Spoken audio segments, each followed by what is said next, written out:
This is the entrance exam for the Knights Academy, and to pass it, candidates must damage these enormous magical iron pillars. The instructor walks among them and sees that no one is making much progress. No matter how hard they try, the pillars are simply too tough, and their swords shatter like glass. The damage they manage to make is pathetic. Even most of those who enhance their swords with magic fail, leaving behind nothing but pitiful scratches after all their efforts. Though there are a few really skilled guys who actually manage to damage the pillars, but even they look mediocre compared to one guy named Aster, who activates his red aura and just destroys the pillar with a single blow. Everyone is left in shock and can't believe their eyes. This guy just effortlessly destroyed the pillar in one strike. Even the instructor, who had been calling everyone here losers just moments ago, is surprised. So who is this guy? Ash was an orphaned boy who had spent his entire life believing he was good for nothing. When he was just an infant, his mother died after freezing to death on a snowy night. The one who rescued him from that unforgiving blizzard was the head of the Elmheims. The Elmheims are the continent's greatest martial house, having pledged their swords to the royal family as guardians. Sitting at the pinnacle of this house is Roderick Elmheim. After rescuing that little kid from the jaws of death,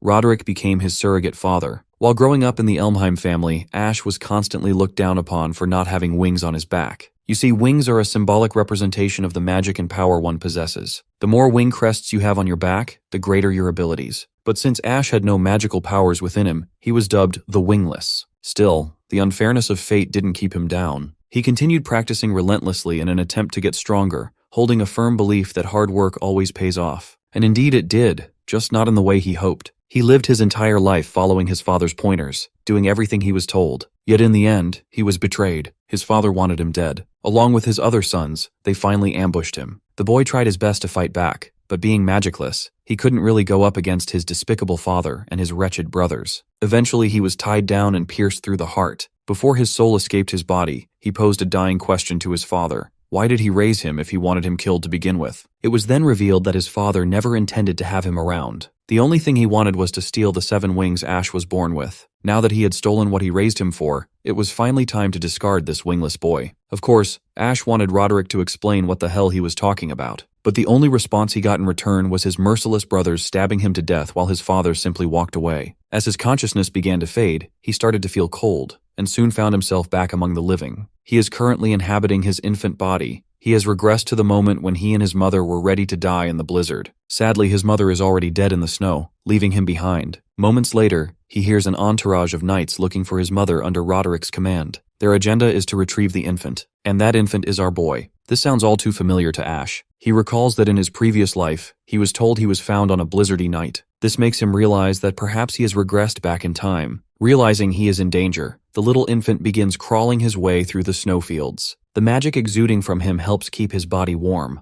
Dragging himself is way too hard for someone with such a small body, but his will to survive, and his desire not to fall into Roderick's hands, gives him enough willpower to crawl forward. At one point, he eventually collapses due to exhaustion. However, he is soon discovered by a man and his daughter. Thankfully, this man isn't Roderick, he is Viscount Highfried. The graceful man crouches down and cradles the kid in his warm embrace, wondering how in the hell an infant ended up in the cold. What the Viscount notices next shocks the hell out of him. The trail carved in the snow clearly indicates that the kid dragged himself across a mountain to reach this point. This unprecedented sight leaves the man wondering about the child's origin. Abruptly, Ash wakes up in shock after getting poked by someone his own age. As it happens, there are a bunch of kids surrounding him, waiting for him to wake up. Now that he is conscious, all the kids grab him and push to take him for themselves, essentially smothering our boy in their tussle. My guy has enough of it and leaps out of everyone's grasp. The other kids have no clue what is happening, so they start giving chase. Involuntarily, Ash ends up using his innate magical abilities, which launch him into the sky, leaving him vulnerable to a free fall. Fortunately, he is caught by the Viscount. It is at this moment our boy finally gets a clear look at the man,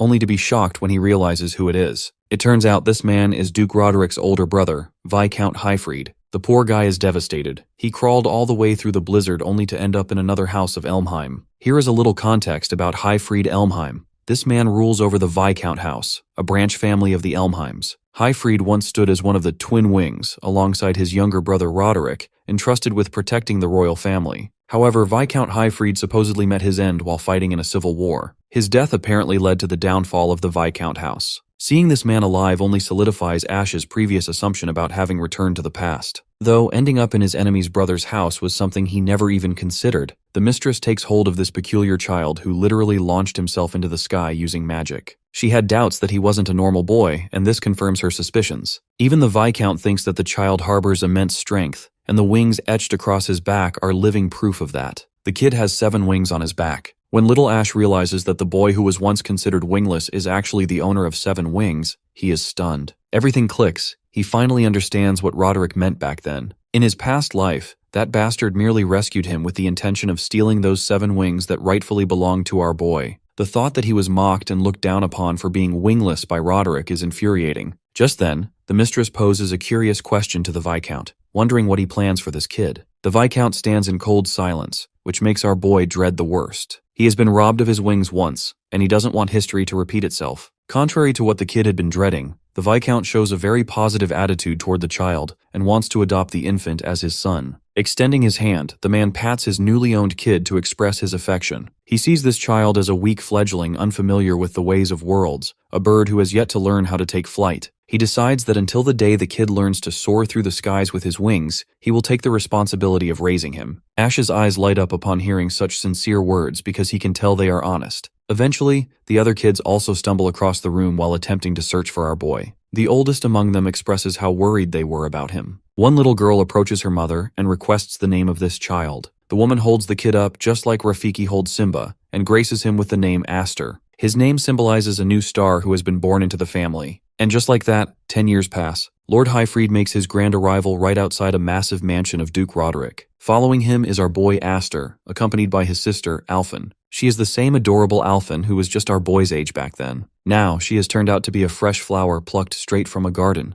Let's learn about the reason why the Viscount and his kids are gathering at this place. The Sword Dance Gathering is an annual event hosted by the Duke's house under the Elmheim banner. In simpler words, it's a social gathering of nobles hailing from warrior houses. This gathering acts as a catalyst for them to come closer and make new acquaintances. It is also a place of rivalry, where each house shows off their young swordsmen who carry their family names. As Viscount Highfried and his kids make their way through the crowd, we realize that they aren't well accepted in this gathering of nobles. Everyone is whispering among themselves, talking shit behind their backs. They are sure the Viscount is once again going to end up humiliated like every year. What's more hilarious to them is the fact that Viscount Highfried has adopted some runt of unknown background. Everyone loathes them for one reason only. The Viscount is seen as just a stubborn stain on Elmheim's shiny name. Since it is the first time Aster is partaking in this annual gathering, he isn't very familiar with the ropes. So, his sister warns him to stay firm on his feet and avoid showing any sign of weakness. Those who appear weak will be the first to get blown out of the competition. His sister's trembling hands make Aster realize the standing of the Viscount family isn't that strong. And well, that's exactly why Viscount Highfried brought Aster with him. He wanted him to witness firsthand the current position of the Viscount family within the Elmheim name. Perhaps sensing this, he questions his foster child if he is disappointed by their downfall, while my guy expresses full enthusiasm about the situation they are currently in. Even though Aster isn't a masochist, he is still enjoying this cold reception they are getting upon arrival. His enthusiasm certainly amuses the Viscount, who is relieved to see his forward-thinking attitude. You see, in Aster's past life, he too was called the disgrace of the Elmheim family. The kind of reputation he had then is nothing compared to this. Coming back to this place doesn't jog any fond memories because there aren't any. However, Aster is looking forward to making some new memories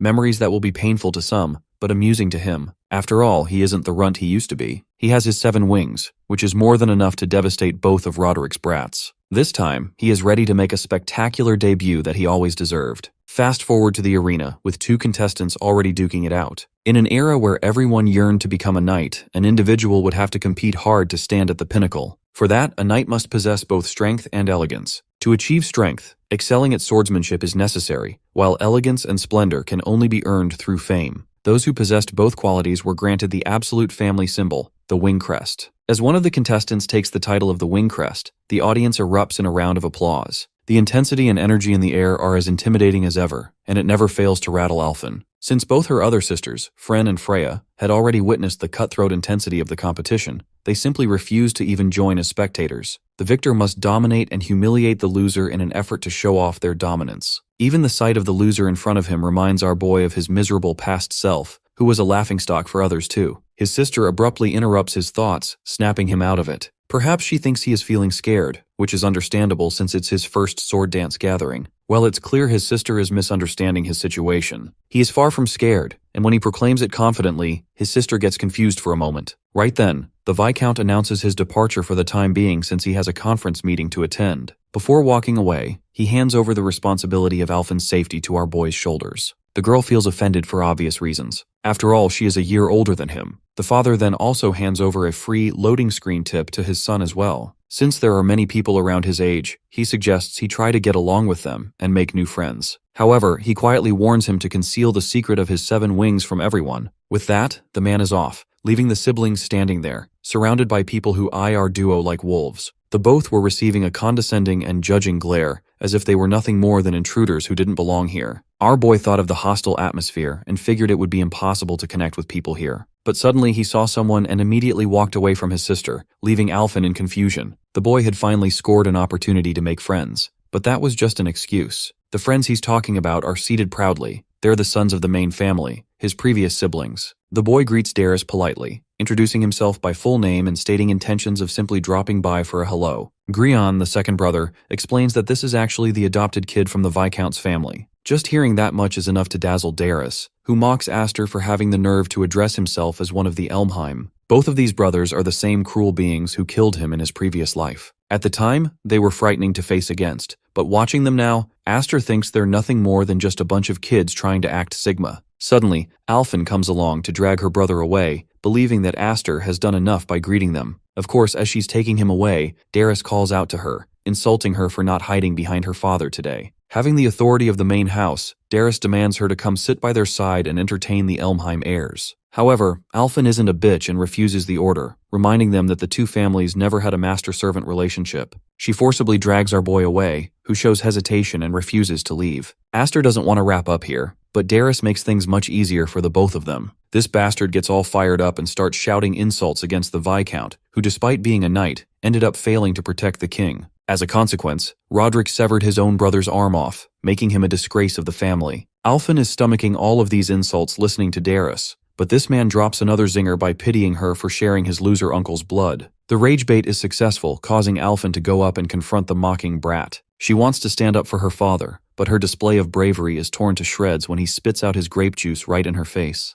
Darius reminds Alphen that useless girls like her can't inherit the title, so her father must also be disappointed in her. He also questions her dressing up improperly, without having any clothes to prevent getting wet. Alphen stands there at the brink of crashing out, and while watching this scene, Aster is grateful. He's grateful for the fact that his shitty brothers are still the same, because now he doesn't need to quell his anger. It's just a good reminder of why he wants his revenge in the first place. Aster enters the chat by grabbing another bottle before going up to his sister and tossing the bottle up high. The noble quickly grabs the bottle, not knowing that it was the perfect distraction. At that moment, our boy unsheathes his sword so fast that he cuts the bottle and spills its contents on Darius's face. The arrogant noble is caught off guard, reduced to an embarrassing sight, while Aster cleans the liquid from his sword before tasting some of it in his mouth. He realizes that it's actually just grape juice and not wine, which is the perfectly fitting for trust fund baby nobles who want to act tough. Just 3 years ago, Aster's unfathomable energy leaked while his father, the Viscount, tried his best to restrain him. The boy's outrage had harmed Alphen, and the rest of his sisters were in grave danger. He continued to unleash the might of the 7 wings, becoming the most unstoppable force on the planet. Aster's leaking energy was devastating to the point even the Viscount felt uncertain in his ability to stop him. The boy was consumed by his berserk state. Back to the present, Viscount Highfried receives a sudden visit from one of his servants. He has interrupted an important conference for an immediate announcement, revealing the clash between the sons of Elmheim branches. The announcement stuns Highfried, while Roderick stays mogging. Highfried aura farms with pure Sasuke energy, when suddenly Alphen bursts through to explain the situation. The other members in the conference witness the ongoing duel between both the great Elmheim brothers. It's a rare sight in the arena, so everyone's looking forward to it. After all, the winner of this match could very well decide the fate of the sword dance gathering event. On one side stands Darius, the arrogant dickhead who thinks he's hot shit just because he belongs to the main family, even calling our boy a worthless stray that their family took in. Wearing his power with pride, Darius shows off his 4-wing crest, impressing the audience with his might as the son of the Duke. To mock him, Darius taunts our boy to show everyone his wing crest in an effort to humiliate Aster for having a weaker wing crest than him. Our boy confirms to this wannabe imbecile that showing off is indeed embarrassing, so he couldn't ever stoop so low. Watching Aster's calm and collected response pisses off Darius even more, but our boy's not finished there. He places a condition, emphasizing that if Aster won, he's going to make Darius apologize to Alphen. In return, Darius wants Aster to become a dog for him for the rest of his life. We get some real action as the brain-dead autistic monkey lunges forth with his dual blades. The first swing is casually blocked by Aster, who is still sent back from the impact. Watching his sword tremble is enough to show that Darius isn't a pushover opponent, while the redhead glazes himself as the mightiest of them all. A proper sword clash follows as both fighters exchange swings in their dance. Alphen is worried for her brother, but it's worthy to note that Darius's swordsmanship is lacking. But even with half-decent sword skills, the real advantage is that the punk has an overwhelming amount of magic. That's what makes the wing crest bearers so different from ordinary fighters. A single wing could be used to represent the magical power of a candle. The magic of 4 wings, on the other hand, is exponentially stronger. That's why Darius is confident in his barrage, as he's got the firepower of an explosion in his arsenal. Heavy on the offense, Darius taunts his opponent for being tight-lipped, wondering where Aster's confidence disappeared. Meanwhile, our boy is casually playing defense, prompting Darius to take even more extreme measures and aiming for a heavy dual-blade strike. The spectators suspect that this fight's going to finish with this next hit, but then comes Aster's sword, beautifully cutting in and blocking both swords. The look on Darius's face is amusing. He shares complete bafflement of how his attack was stopped. Aster, our glorious king, basically tells him to shut the fuck up for once and sends his bitch ass flying into next Tuesday. Our boy imbues some of his magic into his sword, while remarking on his decade-long training to control his magic. He spent every moment getting better so that one day, he could exact his revenge against his brothers. Going on the offense, our boy strikes down his sword against Darius, who is struggling to block. The heavy impact forces him down on his knees, astonishing Grion that his brother is actually struggling. At this moment, Aster looks like a demon with unfathomable magic power, while his opponent is trying to maintain the shit talk by saying he's got 4 wings. Looking at him like an emotionless demon, Aster puts more magic into his sword, making the crowd question if the brat of the Viscount family could actually win this brawl. The son of the main Elmheim family is in deep trouble, when suddenly those same golden sparks turn into black. The look on our boy's face tells you everything. This wasn't supposed to happen. Even Highfried can see it. Darius is barely holding on, but the mere memory of this bastard ripping off our boy's arm in the previous life is more than enough fuel for Aster to keep going. He exerts far too much power, to the point his opponent is pathetically begging him to stop at this point. Highfried roars at him to stop, but the boy continues to bulldoze Darius into the ground. It comes to a point where the cocky redhead's swords are shattered, concluding the clash in an upset. Darius is on the ground after pissing himself with a surprised Pikachu face, while Aster force feeds him the same words this clown told Alphen, to wear better clothes next time so he doesn't get wet. The fight wraps up with Aster reflecting on how he's no longer the powerless and wingless Ash anymore. That much is enough to make him happy and clear his head. Suddenly, our boy experiences fear of death when he senses the dominating aura of Roderick coming from behind. The moment he turns back, Aster sees Roderick with a murderous expression on his face, as if he's displeased with the outcome. The people among the audience are all thrilled by the outcome. The youngest and adoptive son from the Branch family ended up beating the main house's 3rd son. However, with his reputation obliterated like that, Roderick isn't just going to stay quiet for long. Having balls of titanium, our boy walks up to Roderick, while Darius smiles, thinking that his daddy is going to resolve the situation for him. Aster stared up at the towering man who was the head of the Elmheim family. The man stared down at the boy with fierceness. But Aster continued to match his gaze. He wanted to take down the Duke with his own hands. At that point, Darius flung over to his father's side, clutching his uniform and begging Daddy to kill the dog who tried to defame the might of the main family. Roderick stared down at his boy with inconsideration, and before Darius could even finish his sentence, he tore a blade into his own son's hand. The audience watches in horror, realizing that this guy might even end up executing his own son. The Duke is merciless in judgment, stating how Darius is grinning like the fool he is even after dragging their family's name down. Highfried begged his younger brother to stop, but this man is the definition of extreme and loaded his sword to end his own son's life. The blade descended but never reached its target. Why? Because Mr. Balls of Titanium stepped up to Roderick, stunning the Duke. Our boy reasoned that Aster still hadn't apologized to his sister as part of their bet, so he wanted his uncle to save any punishment until after the conditions were fulfilled. Duke looks down at him with ferocity, recalling how the kid is just an orphan picked up by Highfried, yet somehow believes he belongs to the Elmheim family. Aster fires back, stating that he's absolutely the Viscount's son, and even without any blood ties, he has learned from his father about the pride of a knight and the weight of inheriting one's house. Hearing those words, Roderick glances back at Highfried,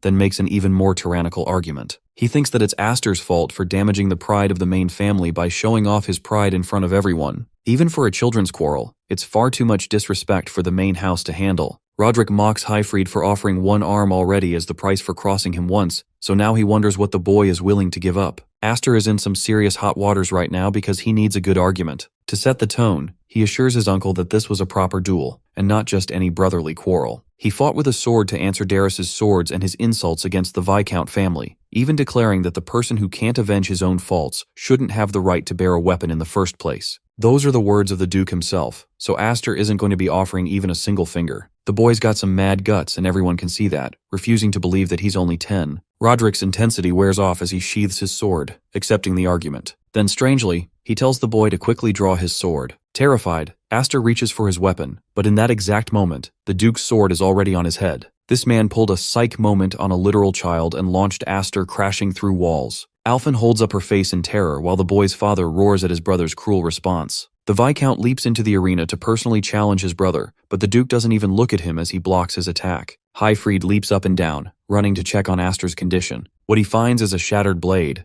but here's the part that gave me literal chills. The kid is actually standing on his feet. Even while all bruised and battered up, he blocked that last hit with fierce determination. There's no fear in his eyes. Roderick sees this and turns back around, leaving with his son. Of course, the after effects of blocking such a heavy attack quickly chime in, causing Aster to topple. His father catches the boy, who barely has any consciousness. Our boy proudly tells his father that he protected everything, even his promise just now. Highfried is enormously proud of his son, thinking of him as magnificent. As for the Duke, he receives glaring remarks by his allies for acting brash and childish. At the same time, if he hadn't done anything, then their reputation would have been sullied for sure. Striking him down was a decent compromise. Even then, it's the perfect debut for Aster, who showed everyone that he could talk down against the great Duke of the family and still survive a single hit from the head. Still, the situation could have genuinely caused both branches to separate, which is something that Roderick actually wants, believing that that time will come soon enough. A storm is coming to divide the world into several pieces, but for today, Highfried's family remains happy. The next time we see Aster is when he's wiping the floor against his opponent, who reveres his master to be just as amazing as always. Keep in mind, he's still 10 years old here, and ever since his return from the sword dance gathering, the boy has only been training even more intensely. Rumors of Aster humiliating the Duke's third son have started spreading about. All this time, the main house berated and treated the Viscount house like crap,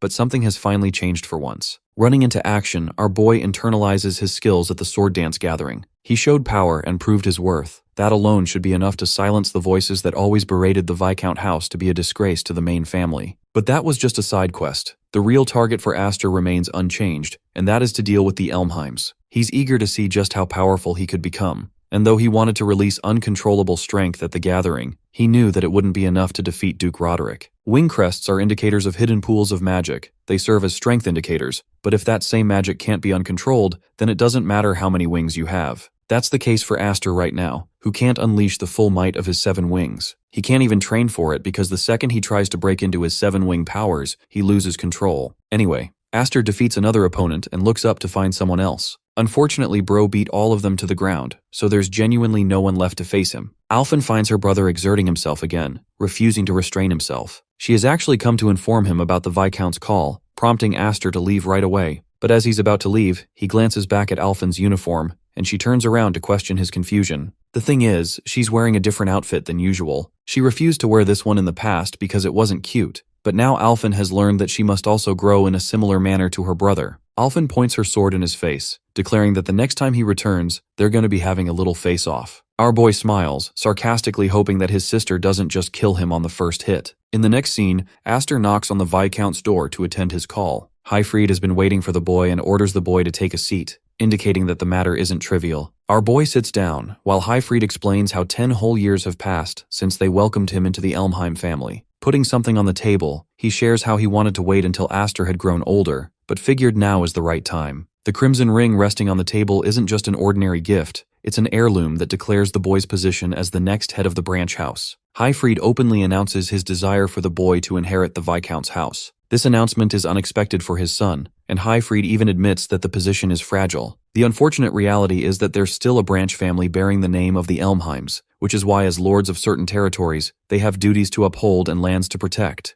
It would be threatening to leave the position of the next Viscount empty, so this is the reason Highfried is making an early decision. The biggest question for Aster is if his sisters are chill with the idea, because Bro's not even a blood heir. The Viscount assures him that all his sisters will return from the night school in 3 days, and it's then that he'll formally tell them. Marfa and Kudo have been away for a while, but Aster knows for a fact that neither one of them is going to be happy about this announcement. Kudo is absolutely going to get angry, but that's merely because she hates him for being born a male who had access to the blessings of the 7 wings. Long story short, Girl is a reverse incel. Knowing her disapproval, Aster refuses the position, highlighting his inability to control his own magic right now. He's the most self-aware even as a 10-year-old, admitting that he's nothing more than an immature fool who got his sister in trouble because of his powers. Aster has zero confidence in his ability to convince the other sisters, and his answer actually makes the Viscount smile. As he's leaving, Highfried shares how he found it really difficult to believe that Aster was just a child, even when he was little. This ring felt like a fitting reward for the sword dance gathering performance,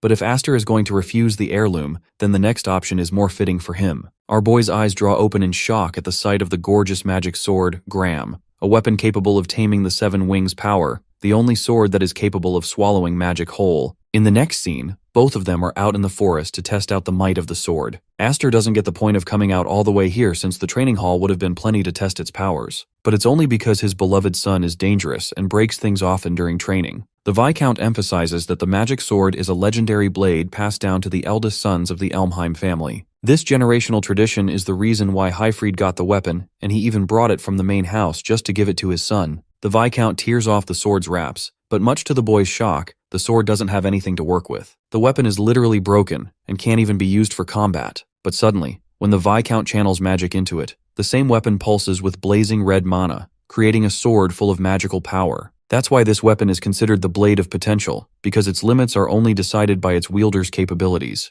Highfried shows off a goddamn Kamehameha-sized attack, vaporizing a path and scarring the forest. Even the sword has several benefits. The biggest problem is that it depletes the user of his mana. The legendary weapon is cursed for that reason, so there's a cost to using it. Highfried wonders if his son is interested in trying out the weapon for himself, so Aster grabs it and follows the demonstration. He starts imbuing his magic into the sword, creating a pulsing golden and dark energy wave. Even without exerting any magic, the blade is just ripping it off his body, siphoning it off of him. The result? Aster's energy explosion is so large that it acts like a meteoric fall. The students in the training ground are baffled until they realize that something didn't fall down, it actually went up instead. While they're busy debating with each other, Alphen senses that it has to be something related to her brother. Speaking of our boy, he's impressed and intrigued with Graham's firepower. Even Highfried is stunned with the boy's unmatchable strength as he ripped even clouds apart. The reality is, not a single person in the Elmheim family has wielded the strength of a 7-wing crest. So if Aster can master this power, then eventually he'll become so powerful that he'll leave swordsmen like Roderick and Highfried in the dust.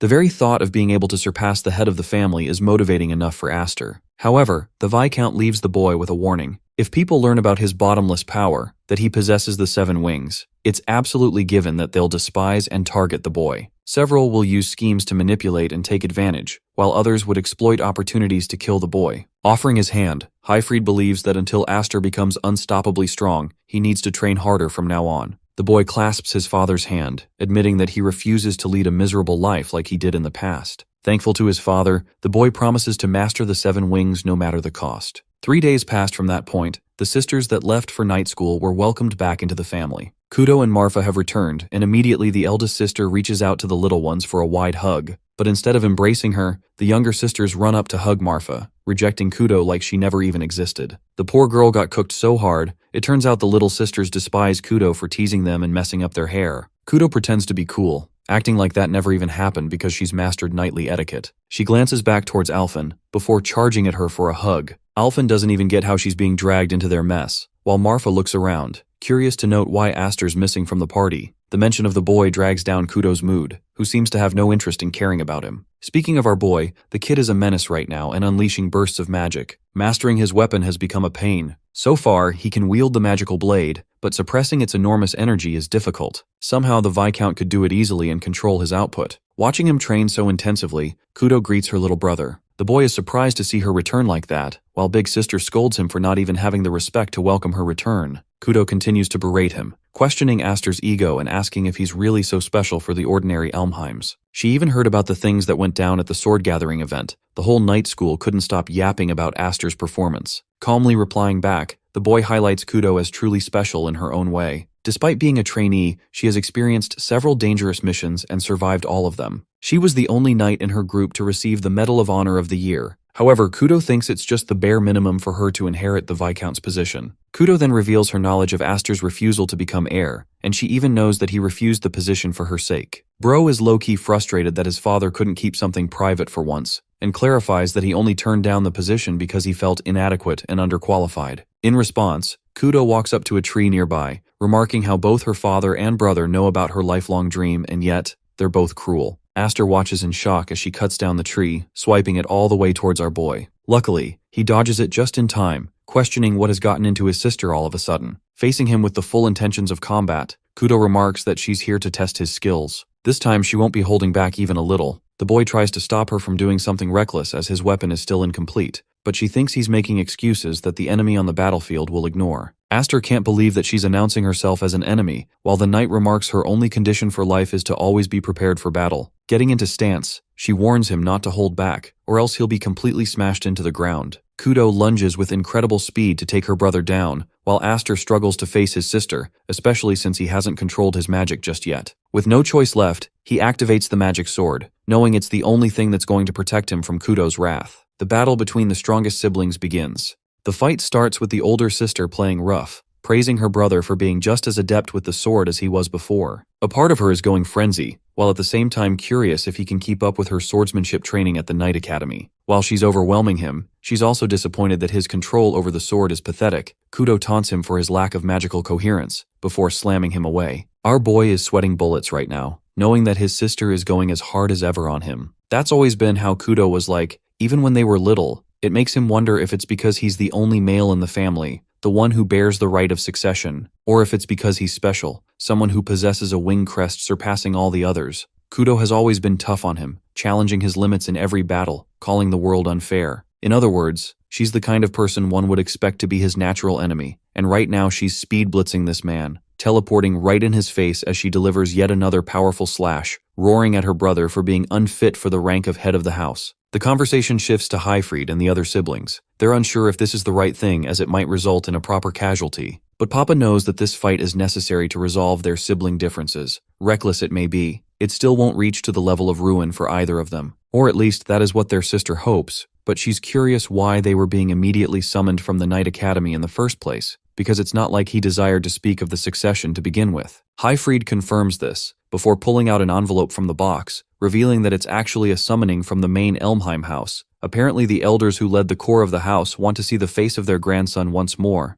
This is an unexpected and major development. Highfried is mostly worried that at any rate, they will end up losing Aster to those hounds. Back to the scene of the battle, both siblings are duking it out with Kudo mostly being on the offensive. Aster reminds his sister that he'd already turned down the offer of succession. His own father knows that, and yet, Kudo hellishly attacks him, explaining that even their father disagrees with his decision. Her every hit is making him feel the weight of the earth, as if a powerful troll monster was swinging its enormous mallet and drowning him with its force. To retaliate appropriately, our boy clutches his sword and somehow deflects her sword to the side, gaining an opening advantage that he could use against her. Kudo mocks him for trying to run off, before unleashing a chaotic burst of energy that knocks him way back, hitting him so hard that he spurt out blood just from the force of the impact. Kudo calls him a pathetic third-rate fighter if mindlessly swinging a sword is the only thing he can do, and he'd be second-rate if he could handle magic on his own. The only person who is considered first-rate is when they combine both elements and use them in unison. So far in their battle, Kudo remains disappointed, having hardly broken a sweat against her little brother. You see, the difference in wing crests is mainly about how much mana is channeled and outputted by a fighter. Just a single wing gap is enough to create a 3 times multiplier, so it's kind of like a Super Saiyan state. In terms of magical output and stamina, she's only at 5 wings, and should be several times inferior to his caliber of a 7-wing fighter. And with that difference in strength, her brother seems to be avoiding direct combat against her like a coward,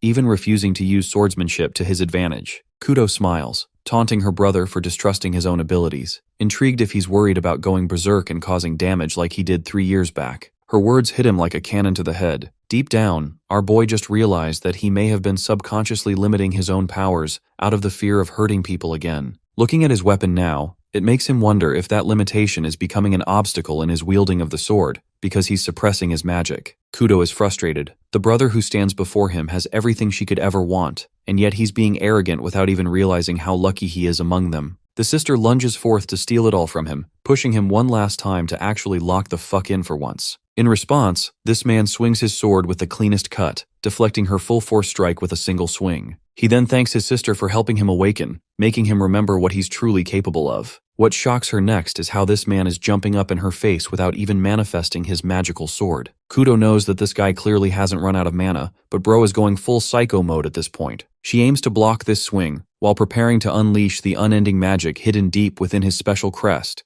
Our boy knows that he can't master this ability right now, but for one single moment, one definitive moment, he lets all of his magic out, without even the desire to maintain his manifested blade strike. Impressed, she manages to block his attack, praising him at last for thinking of something creative. Our boy admits that he has no desire to waste yet another life, the same second chance that he's been lucky to have. He won't lose this newfound power, or his sword, or even his most beloved family, because these are all the things that he couldn't hope to achieve no matter how much he struggled before. By the way, unlike other isekai protagonists, this man literally said all of it out loud. The words, "second life," confuse Kudo momentarily, while her brother rages on with full speed, unleashing yet another blade strike, except this time, bro vanishes right before her vision, returning to the ground and creating an opening, refusing to hold back any longer. Now that she's wide open, bro cuts her with full capacity, and it genuinely looks scary as if he'd just split her in half. The next time Kudo wakes up, she's left wondering where the hell she even is. It dawns on her all of a sudden that her sister Malfa is standing right around the corner,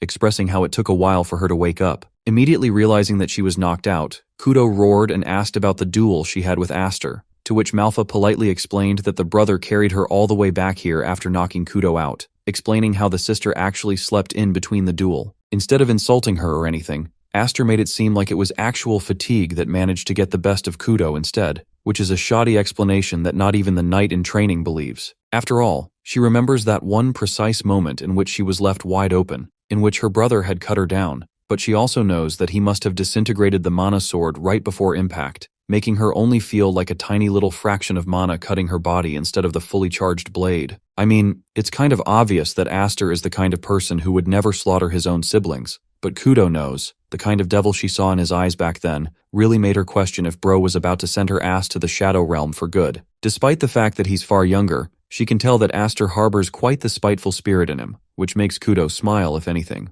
Grabbing her sword, she asks Malfa about their younger brother's location, refusing to let their iconic duel end on her loss, with the full intention of going all out from the beginning. Malfa colors her sister a new surprise regarding Aster, expressing that the boy already left. This does a number on Kudo, who hadn't anticipated such a development. You see, thanks to the summoning invitation from the main Elmheim house, the boy had to leave alongside their father. What surprises Malfa is that Kudo didn't know at all, because as you can see with her jaw-dropping reaction, girl is annoyed and shocked at the same time that she wasn't made aware sooner. The perspective leads us to the main man himself. Our boy is in his travel carriage sitting across his father. Highfried emphasizes that they're headed to meet the elders who express support of the Elmheim house. They were once the heads of the main and branching families, but even after their retirement, these elders hold considerable influence and power, dubbed as the ominous shadow rulers. Highfried adds that the elders never showed any interest in him since the boy's adoption, which really boggles him as to why they're suddenly calling for a summoning now of all times. Our boy, on the other hand, figures that it's probably because of the outcome of the Sword Dance Festival. The Elmheim elders only care about the family's prestige,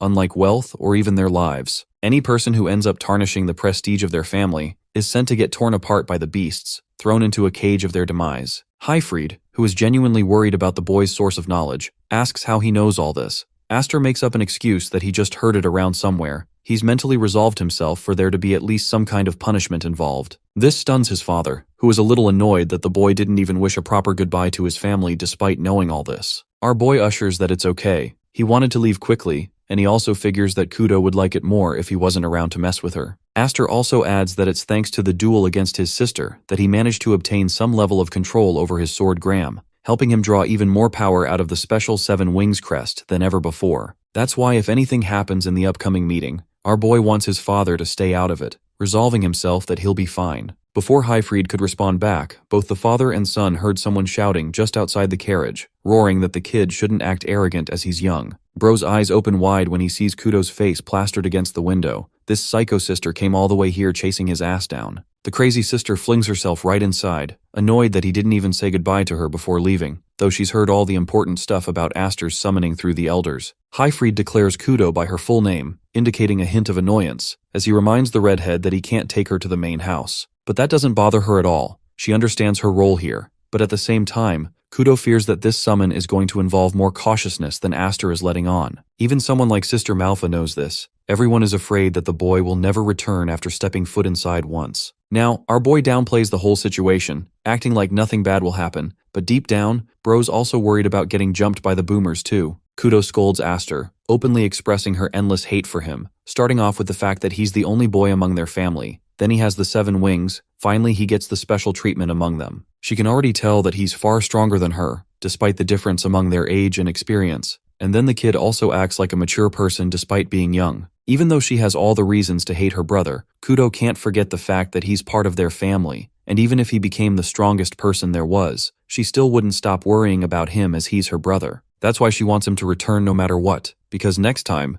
Kudo isn't going to let him off easy with a win next time. Saying so, she parts from the carriage, making him wonder why she even bothered to come all the way here. But still, it left a positive impression on Aster, who now has garnered the resolve of returning to his family no matter the cost. Arriving at the main entrance of the Shadow Rulers, the gatekeepers welcome them, expressing how the elders are waiting for them inside. Highfried assures these men that he knows his way around, but they refuse to let them go unmonitored, having been given strict orders to ensure both father and son stay together. Just like that, now our boy knows for sure that these guys hold some level of animosity towards him. It's not some easy meetup to chill with the grandchild, the vibe is entirely different. Though it may seem like an intimidating location, a part of his memories is associated with this haunted estate being his one true home. Highfried and his son are escorted. The boy's father recommends him not to lose his patience, even if the others provoke them to oblivion. The boy is still stubborn, but that's precisely the problem. The boy suddenly finds himself distracted by the duels occurring around the arena, though he can't find a trace of Dallas, which seems understandable since the dude's dominant hand got fucked last time. Highfried calls for the boy's attention, emphasizing that he doesn't zone out. Aster assures his pops that he'll be quiet and obedient, since his sister wants him to return in one piece. And yes, the One Piece is real. Finally, we arrive inside the chambers of the elders. The main one sitting at the center expresses how it's been 10 whole years since they last saw each other. The old man addresses Highfried as his grandson, who then kneels before the 6th head, referring to him as the great-grandfather of the family. From this angle, our boy can sense that the old man before him is a literal monster, hiding among the shadows of the Elmheim family. Zanus Elmheim, as well as the others, are also pretty prominent figures, each bearing their own name and significance in the council. The good thing is that at least Aster recognizes some of their faces, but what bugs him is why Roderick isn't attending the meeting, and as if reading the kid's mind, Zenas assures him that the man he's worried for isn't going to be here. That man, Roderick, is the leader of the knights under the royal family, who has duties to attend to, and won't be bogged down by pointless meetings, so the old rulers are handling such administration for him in his stead. In his previous life, our boy never had the chance to encounter Zenas even once, but the fact that this old man managed to summon so many executive figures without even the necessity of Roderick only goes on to show that he's got quite the influence and control over the family. Concerned, Highfried asks the big question of why they're summoned. Zenas laughs, knowing that these guys must have already pieced it all together by now, what happened back at the Sword Dance Festival. Just as our boy suspected, it really is about that stupid festival. Highfried explains that Roderick already handled the situation, but in truth, Zenas and the other elders know that it was merely just a performance in the eyes of the public. The family's name was tarnished, and that fact is final. For one, a child outside the family was adopted, a mistake from the start that was overlooked. But then,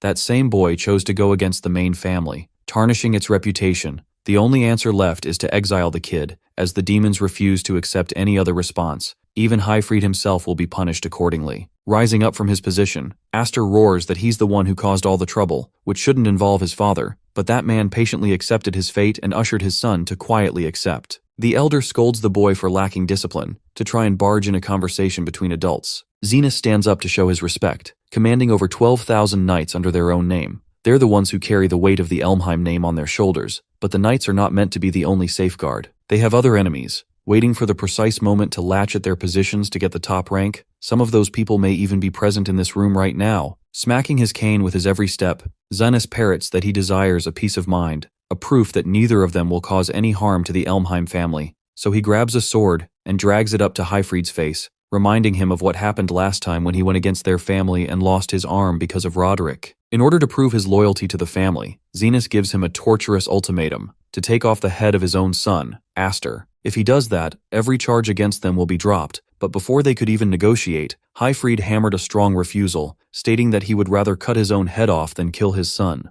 While Aster is moved by his words, Zenas finds them despicable, and believes that in that case, they're both to be killed. Every single member of this branch family, including the wife and daughters of Highfried, will be eradicated. Today will be the day that the Viscount's family ceases to exist, and so each of the royal knights quickly surround the father-son duo, pointing their blades against the defenseless. To really piss off the old geezer, the boy questions what the sixth head is so afraid of. He's got a group of grown men here, who are afraid of a little boy, afraid that they'll be betrayed by one of their most loyal servants. The boy taunts Zenith that he can do all of that. He could cut him down or even exile Aster, but if he so dares to mess with his family, that's a line that can never be left unchecked. In that moment, Aster grabs his choker and takes off his shirt, showcasing all the elders the symbol behind his back, the mark bearing the 7 crests. It is Aster's decree that if Elmheim goes against him, then these wings will cut them all down, so it's in their best interest to think carefully. Bro's ultimatum drew the attention of all the others in the room. The immediate response is one of denial. They can't believe that the 7th crest has appeared on a human body after centuries. Zenas, who grew quiet just now, questions if the boy understands the weight of what he's showing them right this moment. Aster smiles even in the face of swords raised against him, knowing that people get surprised with the more wings people possess on their bodies. One of the council members begins to uncontrollably laugh, ushering the meeting to continue. Zenas explains that the magical crest is a literal organ of magical power,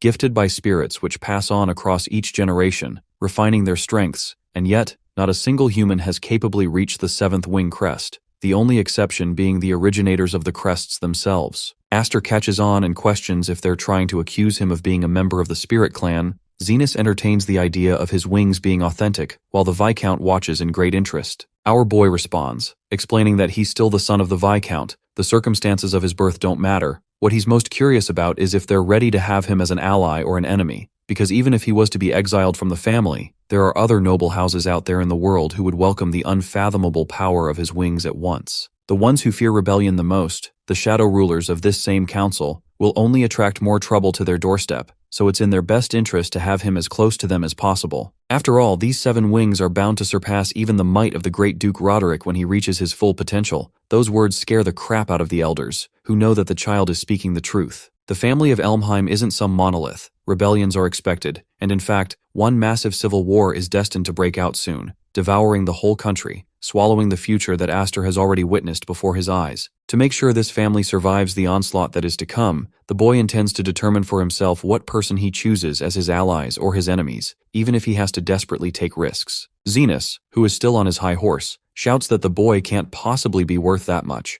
especially since they have no proof of inspecting the authenticity of the wings. Knowing that he's got these boomers right where he wants them, Aster gives them full permission to take off his head, because if they do as much, it will declare a proper war between 2 sides. Of course, if the family got actually serious about extinguishing him, they'll slaughter Aster without worry, but that's not the point. He's curious how they'll react. While Zenas is questioning his decisions, one man stands up to eradicate the circular conversation, suggesting to the Great Elder that they set a proper trial for Aster to prove his worth. Earl Mays has spoken up against the wishes of the council, believing that it's the only way for everyone to witness the might of the 7 wings, then they can decide the boy's fate at will. The Earl's suggestion is rational, as they truly are the world's greatest martial clan, so a couple of trials will be easy to find and hold for the boy. The blue-haired man has come to his rescue, and right away, Aster can sense that this man will soon become his ally because of his added support in such a fragile situation. Zenas is swayed by the Earl's words, ushering the boy to follow him, so that he can discipline the child who doesn't know his place. In the next scene, we arrive at the trial ground area. It's a bleak, dark cage. The dark setting connects to an underground bunker leading to the waterways. The whole idea is to use it as an evacuation shelter for emergencies, which is also why there's a magical beast in there for protection. The goal is simple. Aster needs to defeat the magical beast and emerge victorious.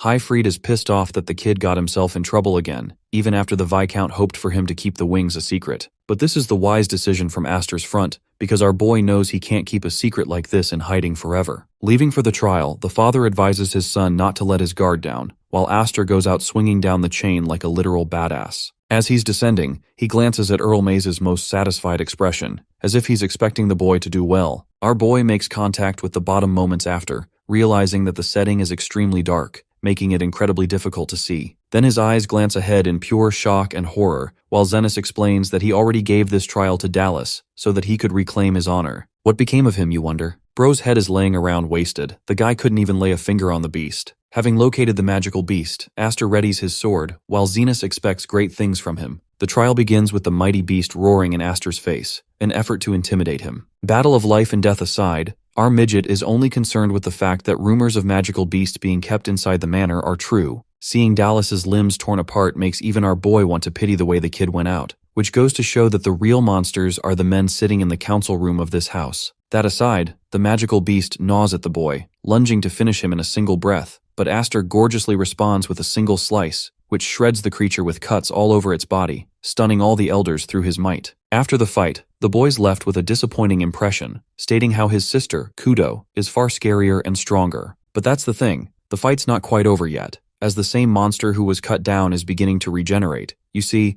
this thing is actually an undead, and one of the ugliest ones ever too. Highfried roars at the unfairness of this matchup, questioning how the family would even allow the existence of a defiling monster inside their basement. Zenas explains that the creature is attracted to the scent of death, hence it came most attracted to their basement, where death looms all around. The creature is impossible to be killed by any ordinary slashes or burns. That's why even Zenas had it captured, believing it would be perfect for testing someone's strength. That's the reason why they no longer face the issue of disposing of corpses either. Now, though Aster already defeated it once, the undead is out of his league in the sense that it takes a skilled knight just to capture it, and the boy is tasked to kill the beast, which will make it a pathetic death for a talented boy of the 7 Wings crest. The main elder doesn't really care if the boy is killed in this fight, believing that it'll just go to show his worthlessness. At the same time, Zenas is happy to make use of the wings if the boy actually dies, suggesting that he has some kind of way to steal the crest from him, which is why he's okay with Aster's death. The outcome has flipped. Even Earl Mays is concerned,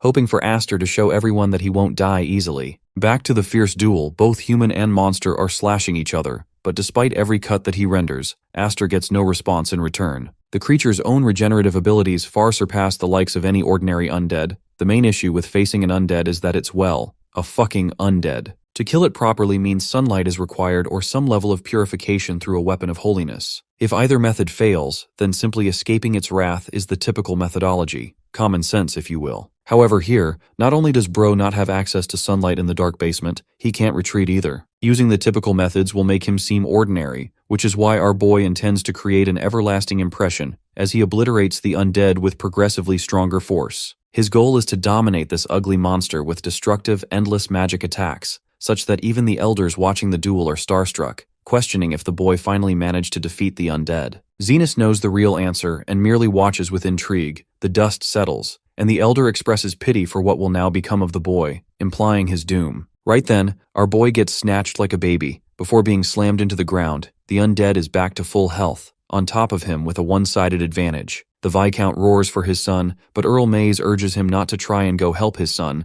because that decision will be idiotic. Highfried fires back, questioning if he should merely stand here and watch his own son get ripped to shreds. Having more confidence in Aster than even the boy's own father, Earl Mays shares that he should calm down, because from the looks of things and the way the boy is smiling right now, it seems Aster has a trump card up his sleeve. The undead monster's body is clearly being affected. Its size is growing shorter with each hit, implying that Aster's mana blade is doing wonders. With the same confidence, Anakin Skywalker's clone embraces the dark side, manifests his red lightsaber, and impales the undead. Bro's approach to deal with the creature is to repeat the same thing over and over until it is slain, eviscerating its head just by sheer force of the magic blade. It's the same technique that Highfried demonstrated to the boy during their training, but something about it is different now. A vortex of energy is shot out, atomizing the undead down to shreds. Bro really hollow-purpled the hell out of this thing, to the point even the basement is collapsing. While the others are fretting, begging for Zenas to leave, this man stands aura farming, not moving a damn inch as he lays his eyes on the gorgeous power of the 7 Wings. After the collapse of the basement, the big question emerges.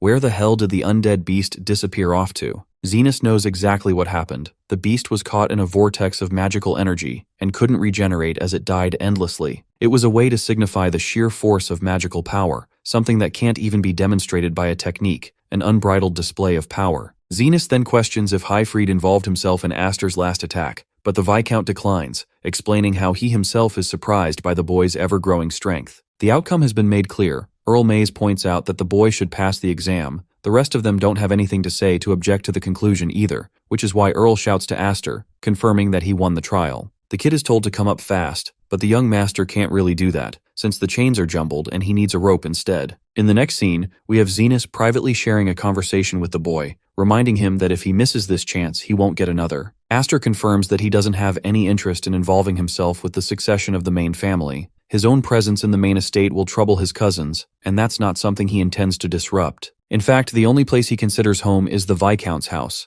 an act that Zenas considers one of humility, even though it's impossible for Aster to hide the ambition gleaming in his eyes. The elder has sharp intuition, to the point he can already tell that the kid intends to go against the Elmheim family someday, making him wonder if Roderick is his true enemy. This throws our boy in a tense and guarded state. Zenas assures him that he doesn't need to be so cautious, as he doesn't desire any further conflict for now. This fact surprises Aster, who emphasizes that the sixth head typically does anything in his power to stop rebels. Once more, the old man explains that this family isn't a monolith. Roderick is far too powerful for even them to control, which means the presence of Aster, someone whose powers might eclipse even Roderick's someday, could act as a deterrent. However, if the boy ever dares to go against the elders ever again, then his fate will be set in stone. That concludes their little meeting. Aster heads out and meets his father, who is curious what happened. Our boy shares that he was given an invitation to join the main family, one he declined, which stuns the Viscount, as he would have been given excellent treatment under the main family's own surveillance. Earl Mays adds to that as well, but the million-dollar question for Aster is why this dude straight out of Genshin Impact decided to help him out there. The guy acts humble, explains that he just wanted to play a little trick on the brat. His words annoy Aster a little bit, but what's truly important is that now, the boy has officially become the master and wielder of the Seven Wings. In fact, he ushers the kid to look around.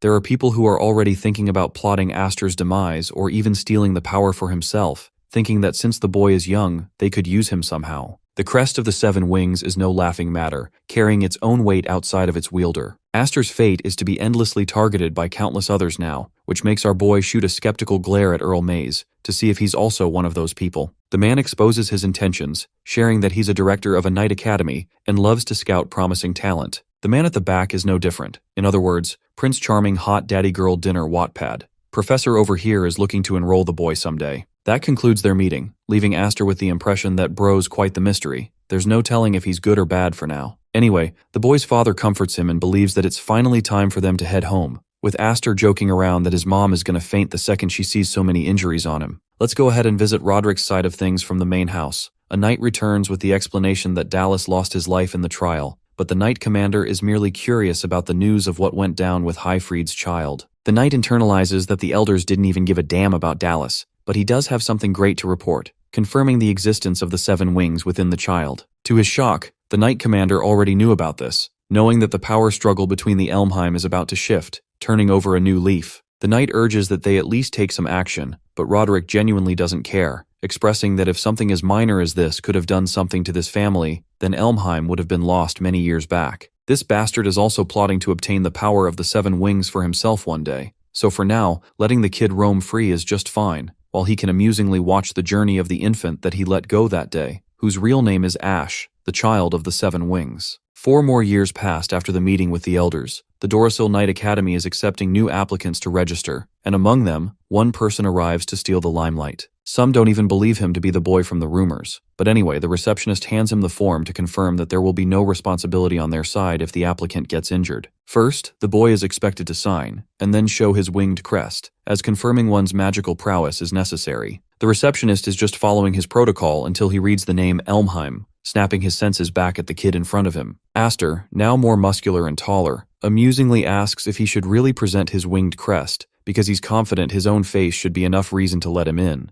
Walking among the others like the chosen one himself, Aster ignores the ramblings of a man who calls out to him, addressing him as the so-called young and mighty one. This is Bigger Smites, a man who hollers at the kid for having come to the wrong place, as this selection is given to the elite of the elite knights, reserved for royal candidates, so to speak. Though this dude glazes the shitty ranking, Aster merely ignores and hardly finds an issue with it. The guy explains how everyone out here has already gone through so much trouble to get here just to retake this heinous exam over and over, just so that they could touch the path of the elites. And then there's him, a boy with a kitty sword acting like hot shit. The man emphasizes that they don't need anyone like him, so it's better for the kid to get lost right off. Well, everyone around can tell that Smites is just being his usual self, hazing at the newcomers like sophomores do to freshmen in universities. Though he's messing around, he seems to be messing with the wrong person this time, as this kid is rumored to be Aster from the Elmheim family of the Seven Wings. Hearing that, Smites' thick little head doesn't comprehend the situation he's in, but one more prominent figure arrives to welcome him in kind.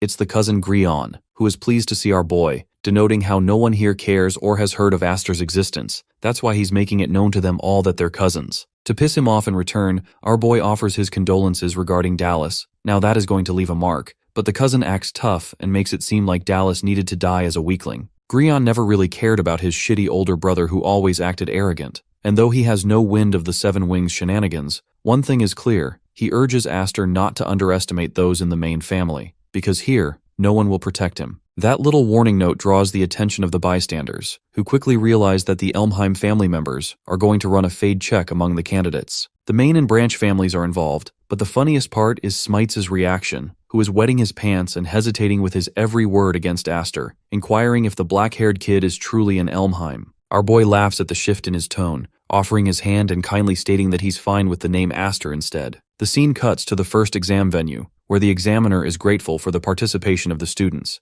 making it clear that the Royal Knights are leagues above the local knights, capable of directly serving the king, protecting him, and honoring their blades to service him. They don't play with blunt swords, what they have is sheer fucking aura, and the battlegrounds for today will test if these guys are fit to serve the king. Our boy, who is looking broad as hell in this shot, only feels happy about making it all the way back here. Back when he was wingless, he couldn't even stand here in his previous life. But now, he has entered a world that he could only dream of reaching, a world where the man at the top of the mountain is his enemy, the Commander Knight of the Royal Knights, Roderick himself. His hatred for the fucker exceeds the bounds of this story. Our boy is dying to cut his head off, but first, he has to make sure that he gets past the annoying selection exam. The test starts off with the examiner preparing magical spears before raining them down like missiles. Oh, and by freaking way, one of them literally kills the brute just behind Aster, which means failure is literal death. The first exam is called the Trial of the Turret. The person left standing will be the one considered the winner, and so spears rain down to cut these cowards while they're left questioning their defenses. At first, they try to run, but the spears are faster, impaling them one after the other. The second and wiser strategy is for them to gang up and protect each other, which helps them stay alive from the omnidirectional attack. Just like always, the ones who've had previous experience during this test know how to react better.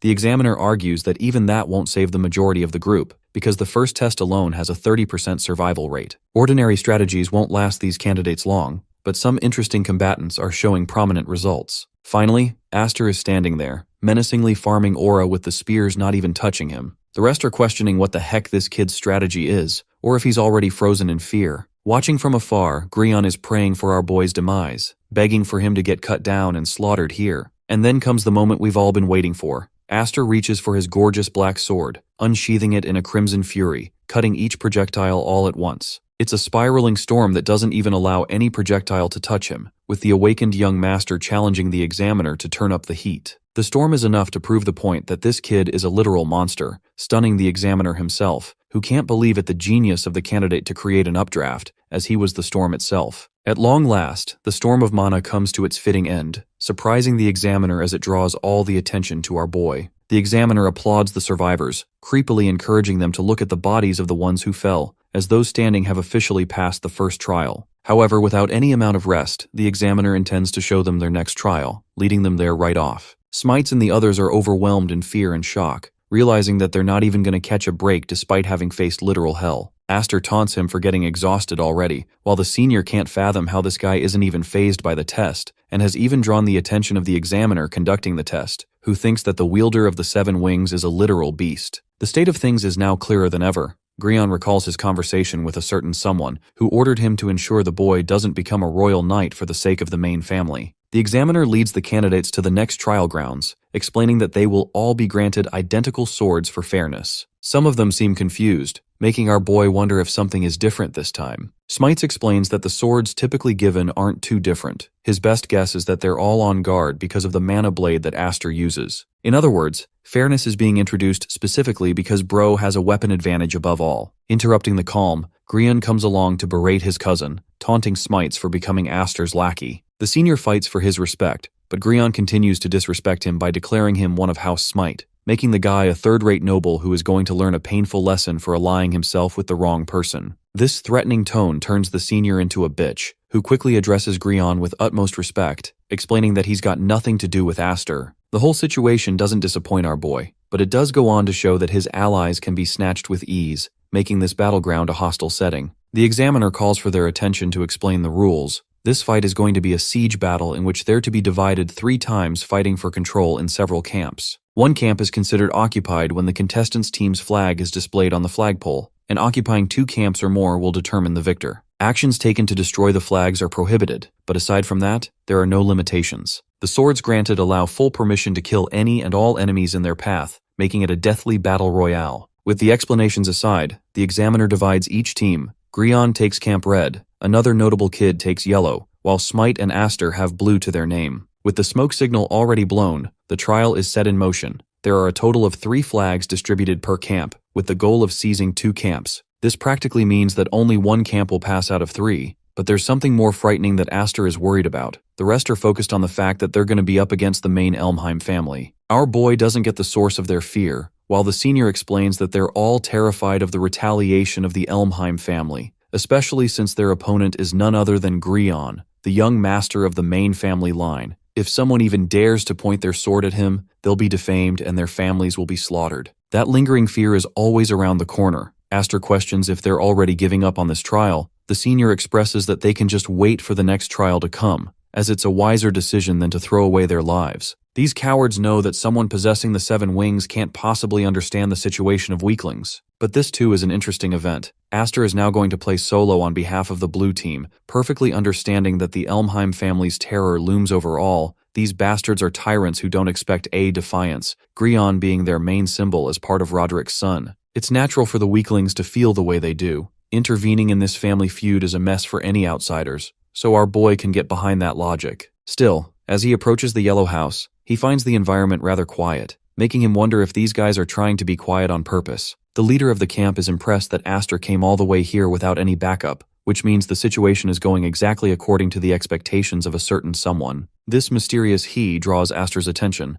but what's more is how our boy is shocked that the yellow camp already tore down their own flag. The blonde whips up the flag in the air, challenging the boy as his opponent, while a red flag marks their camp, basically confirming that the red camp has allied itself with the yellow. At the back of it all, the mastermind is none other than Grion, who has gathered an army of both camps to teach his cousin a lesson in the way the Elmheims truly fight. The siege battle comprises 20 participants in 3 different teams. The goal is simple: a flag raised in the enemy base is a minimum requirement to pass. Currently facing this blonde, our boy is curious why he's given up on the yellow team, and why this guy is siding with the reds. The blonde expresses that he's merely formed an alliance with the Elmheim to eradicate him. By the way, this kid is the eldest son of the Nolan house, mostly noted as the founders of court swordsmanship. And get this, bro, is literally called Christopher Nolan. Yes, that badass director has summoned himself in this manhwa in all his glory. Anyway, the first trial didn't show Nolan's talent all that much because of Aster's storm, but the only ones who made it past the challenge without breaking a sweat were these 2. It shows the significance of Nolan for equaling the performance of a 7 wings bearer. Both of them are amazing in their own right, but only one can pass. Focusing on the fight itself, their clashes go back and forth. Our boy reminds the blonde that even if he forms an alliance, only one team will win. But that's exactly why the cunning Nolan decided for Elmheim to seize victory, teaming up with Grion to attack the base of blue. In other words, Smite and the others are in grave danger behind his back. Aster questions if this guy was also threatened by Grion in the same manner. Nolan doesn't really give a damn. He's simply following what's supposed to be their destined hierarchical path as knights, as this is the natural behavior of the nobles. His elegant swordsmanship stuns Aster himself, as pointed strikes are chipped at our boy's weapon. But here comes an interesting observation. It seems like the staff members intentionally handed Aster a faulty weapon. Everything is being plotted against him just to destroy Aster. Nolan's pointed strikes continue, emphasizing that he never liked the Elmheims from the get-go, especially a wannabe show-off like Aster, and saying this, bro actually rips apart our boy's sword. But that's not enough to take this dude down. Skinny Toji grabs part of his shattered blade and throws it full speed towards Nolan, who barely blocks it in time. That was a distraction just enough to allow our boy to escape from the fight. Aster can't risk continuing the duel as he's got someone more important to take care of. This gives the blonde some unearned arrogance, making him believe that perhaps he must have scared the kid off. But then his eyes glance towards the shattered piece of the sword. Inspecting it properly, Nolan immediately realizes that the weapon is faulty, which means the Elmheims have interrupted once more to ruin his amusement. Back to Aster's base, he comes looking for Smite, but Grion is already here, having raised his flag at the top of the blue base as well. The arrogant young master of the main family thinks that maybe the blonde was bested in battle, but not that it matters or anything, since they've already secured their fancy third base. It's a total and utter conquest. But instead of listening to this loser's rambling, Our boy questions Grion what became of his trusted comrades. This rains on the guy's parade, while a blade points at Aster's back, and what do you know, it's Smite again who has betrayed him a second time. The senior is feeling massive guilt for doing this, yet he has to for the sake of protecting his own skin. Grion berates the blue team, who immediately surrendered without even showing a hint of resistance, though he's impressed that even the brain-dead commoner monkeys seem to know what side to choose in times of conflict. Our boy questions if they're so confident at defeating him through numbers, but Grion assures him that they've actually already won, as the siege battle is decided by 2 or more bases captured by the end of the exam. So even if our boy ran as fast as he could to raise the flags at each base, he couldn't protect either of them. Because the moment Aster heads to another base, his men will go and retake the base he already captured. This means the 2 bases will always remain consistent, making it a desperate and endless loop.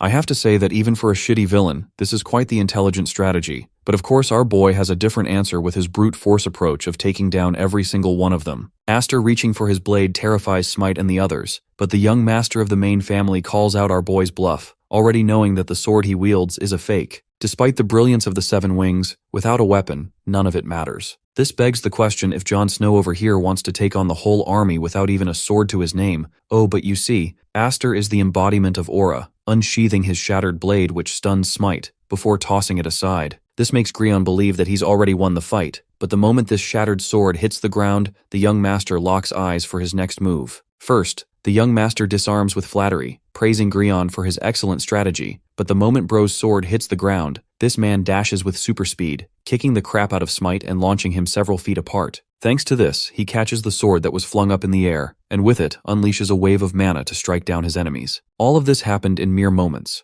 much to the astonishment of Grion, while our boy points his blade to his enemy, highlighting that the only mistake in his plans was to confront him directly, which is going to become the main reason behind Bro's defeat. Cousin over here is fretting and calling him a monster, while Aster powers magic into his feet, spiraling himself upwards like a rocket to cut their distance down. Before Grion could even flee like a pathetic loser, Bro gets shredded with a single cut that destroys his sword. This reminds Aster of the first time he ever flew in the sky. But right now his cousin's frightened expression is a sight to see, as he pleads for mercy, while Aster prepares to descend his sword, satisfied as he obliterates the entire wall. Those watching among Smite and the others question the kind of fighting style this even is, but when the dust settles, they see Aster's silhouette dragging the body of his cousin, reminding me of that one Star Wars scene of Luke Skywalker dragging out Darth Vader. The body is put up for display for everyone to see. Grion questions why his loyal men are standing there watching him getting steamrolled instead of jumping his ass. Considering it an official order from House Elmheim, Smite and the others bolt right into battle, while Aster begins to wonder if they're truly so afraid of being obliterated by the main family. For the weaklings like Smite's, they're just third-rate nobles who would disappear like nothing. He saw his own father beg before the Elmheims. They were weaklings in front of them, and so they lived only to please the ones above them. Of course, someone like Aster could never understand their situation, as he possesses everything in his might. A little annoyed at first, the young master begins to laugh. This whole thing reminds him of conversation against his sister Kudo, who drilled into his head that he could never understand the feelings of those without power. That's why Aster totally understands his position as one of being privileged in every manner. It's also why he's willing to do something of his own volition, declaring that his enemy is the main house Elmheim itself, and that if these cowards can't change their destiny, he'll be the one to do it in their stead, to eliminate the tyrannical rule of this wretched family. His declaration moves the hearts of all those in the arena. Grion can't even fathom what the hell his cousin is mouthing right now. Smite reminds Aster to hear his own words for God's sake, but Aster knows what he wants. He has officially declared war against the main family, refusing to suck up to the rule of the Elmheim, as what awaits these weaklings is nothing but a miserable, pathetic ending too. He tries to reason with them that the only way out is to fight their way through, and thanks to his 7 wings, they have the ability to do just that. These guys merely have to make a choice. It's either going to be Aster or Grion they'll side with. A dilemma on which these commoners and low-rate nobles have to decide. Even in a shitty position with a sword aimed at his neck, the bratty cousin tries to use his family's influence to his advantage, emphasizing that he'll remember their names if they dared to betray him even once. The worst will come their way, instilling them with fear once more. Smite is the most pressured, breaking in sheer sweat as he eventually makes a choice. His sword hits the ground, and he marches forth to side with Aster. As long as he can crush the main family, he's willing to support the movement. Like a proper leader, our boy ensures that he'll keep his promises. This pushes Grion to raise the blue flag, declaring his house's alliance with Aster of Elmheim. This announcement stuns all the others, who can't believe that someone could side with our boy, destroying Grion's plans. As for the cousin, Bro's literally seething with Frieza and Geto Suguru's level of hatred by calling them a bunch of monkeys. Smite roars at the commoners who are standing around doing nothing, when they could very well seize the opportunity of their lives here and ally themselves with the power of the Seven Wings. Thanks to him joining the team, Aster has the confidence that he no longer will have to worry about planting flags all alone, killing the strategy that Grion cropped up for him. At the same time, not even this is enough, at least not for his goals, as he intends to overwhelm and topple House Elmheim, requiring far more allies. One of the members of Camp Red asks if the young master is all right, only to get smacked away with pure hostility. This kid is genuinely pissed off, unable to comprehend how someone could be swayed by a member of the branching family. Letting him free like this will result in Grion's own ruin, as his reputation will be destroyed in front of the main family. Refusing to go down like his shitty brother, Grion activates his rest in a final effort. Too bad though, the final piece is here already. Nolan arrives to taunt the Elmheim young master for being such a pathetic sight right now. Having him by his side, Grion commands the Bonde to quickly dispose of Aster. His hopes have returned with this guy's arrival. Despite not wielding 7 whole wings like Aster, the kid's swordsmanship is unparalleled, even stronger than Aster in terms of skill. Even though this is supposed to even the odds, in a twist of fate, Nolan tosses the shitty red flag over at Grion's face, explaining that he's here to return the flag. Even though he wanted to ally himself with Elmheim, it's clear now that Aster's cousin plays petty tricks, which goes against Nolan's personal chivalrous code, thereby terminating their alliance. Yet another shock to the system. Everyone now understands that even someone like Nolan is refusing the will of Elmheim, which brings them all back to square one. Their unfinished match from earlier is still pending. Nolan clearly doesn't want things to just wrap up smoothly without having concluded this match. So he draws his blade for the sake of his family, facing against the boy who wields the 7 wings. The fight is set in stone. Nolan lunges with tremendous speeds, using his sword like a spear to determine the superior one among them. But Aster doesn't want any interruptions like that for the meantime, merely responding with his own intensity, pinning Nolan's blade onto the ground like it's not even a threat. Shocked, the blonde questions what he means to say, as only one team is destined to pass the exam, so it's either one of them who is going to progress on their path to become royal knights. After gaining some distance, Nolan believes that this is the only way to settle things between them. However, the young master has a different idea, highlighting that he wants someone as talented as Nolan to also become a royal knight. And though the idea seems attractive, it's ridiculous in this setup. Now Aster understands that he didn't just ignite the spirit of all the people here just to give up on them because of different team settings. In fact, Bro seems to have a strategy that is going to ensure every single one of them passes. This stuns Grion and Nolan. Even Smite can't fathom the kind of strategy Bro is about to cook to turn everything around. The young master explains that in order to achieve this outcome, he needs total cooperation from each camp, which means his first hurdle is going up to the shitty cousin, looking like a mutt right now, and condescendingly offering him a hand. Shortly after, an interesting change occurs. Each camp is united with all 3 flags tied up, offending the examiner for their manipulation of the rules. Aster counter-argues that the goal from the beginning was to capture 2 or more camps. The loophole exists because they were never forbidden from putting 2 flags on one camp. That's why they all collectively formed an alliance, occupying each territory at once. It's a genius strat that plays against the system of the exam, though the examiner roars that this disrespects the content of the exam itself. Smite fears that their plan has failed. Even Grion doesn't have any faith in this strategy, as the examiner expresses full aggression against the daring boy, who basically ended up shaking hands with his enemies and concluded the setting. Aster calmly fires back, stating that he would do such a thing if he judged the enemy to be more valuable alive, pissing off the examiner further, who roars that a knight is a sword meant to cut down, not to command others. The young master understands this reaction, but also counters that they technically didn't break any rules. So if they're disqualified on behalf of someone's ego, that means this examiner will fail in his duty. This locks him in a stalemate, but more importantly, our boy whispers that failing everyone here would mean to earn the anger of Elmheim, who won't sit around for this kind of upset. And that's a checkmate right there, sealing the deal. What happened next is that the examiner confirmed the situation with the higher-ups, causing them to wait for well over an hour. Some of them are worried about the outcome, questioning if they're really about to get disqualified together. Aster doesn't know anymore. The young master merely offered a logical proposal, but sitting far from him is Grion, who appears really upset. The third-rate noble whispers his shock. It's crazy that Grion ended up cooperating after all, making him wonder what he said to the guy. Our boy smirks, assuring him that it wasn't anything noteworthy. And finally, the examiner arrives with his decision, expressing that Principal Mumir himself has come to announce the results of the exam. Principal Mumir's presence shocks all the candidates. Smite points out how ordinary this old man looks compared to the others, while Aster urges him to at least pay respect. Turning to the boy of the 7 wings, Mimor taunts the kid for cornering them into making a very difficult decision. This number of candidates is historic for the second trial, and though there were several suggestions of a re-examination via the other directors, he ultimately decided to accept Aster's terms. Our boy is confused at first, until the man's face curves up into a smile as he congratulates them all for passing successfully, wishing them well so that they could keep working hard and prove that they were right to enroll each of them. Thanks to that, the whole batch is welcomed into the Dorisil Royal Knight Academy, leading them into the fancy dorm rooms in which Smite is loving the new treatment. It's the kind of life he's always dreamed of, all because of their lord and savior Aster. Bro is casually chilling while the others are shocked that they all managed to get in.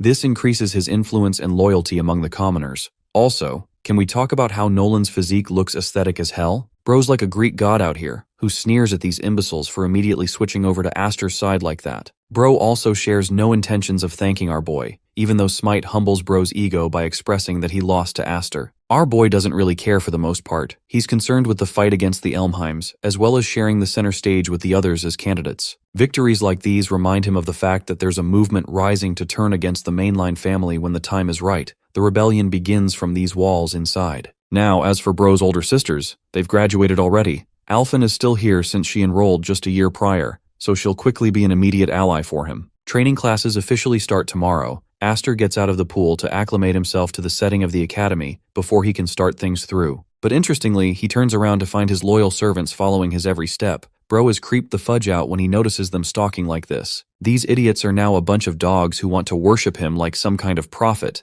thinking that my guy is the embodiment of good luck. Smite and the others even begin to pray in front of him, while Nolan is realizing how annoyingly long this year is going to be. The scene cuts to Grion's meeting with his mother. The woman who tasked the boy to crush Aster is now clearly disappointed with the outcome, and instead it's the Elmheims who are on the back foot now. Helen Elmheim is a bad bitch out for blood, unable to accept that this bastard just let the Viscount's son ignite a damn movement against them. The whole family was insulted while Grion's impudent ass was watching and did nothing to stop it. Reasoning with his psychotic mother, Grion expresses that he'll live up to her expectations next time, only to get jabbed in the throat by one of his sisters, who exclaim that trash like him won't have a next time. Garbage like Grion don't deserve to be among the Elmheim, as that is the opinion of Lilan, another psycho baddie daughter who wants to feed her brother's flesh to monsters for letting them get embarrassed like that. They compare him no differently than Dallas, and though this dude begs for mercy from his own sister, my guy gets walloped by an agonizing kick to the gut once more. The beating continues endlessly, until it's drilled into Grion's head that everything is Aster's fault. He's the one who ruined everything. Back then, our boy cut out a clear and fair proposal for them, expressing that if the great elder of their family found out about Grion getting knocked out and humiliated, he'd be slaughtered like cattle. And that's why, in order to escape a dog-like death just the way his brother went out, Grion decided to heed his words. Aster had already seen Dallas's body ripped to shreds and instilled the fear of death into this man's soul. The beatdown by Liliane came to a stop with one of the older brothers swooping in. Julius thinks it's already quite the mess that their little brother is whining like a dog right now. Also, here's the shittiest part. Julius has Alphen hanging around his lap like a pet, shoving her down as if she were just a toy to him. One thing is for clear in their mother's eyes, the image and reputation of the Elmheim family is beginning to crack and shake because of the existence of the 7 Wings,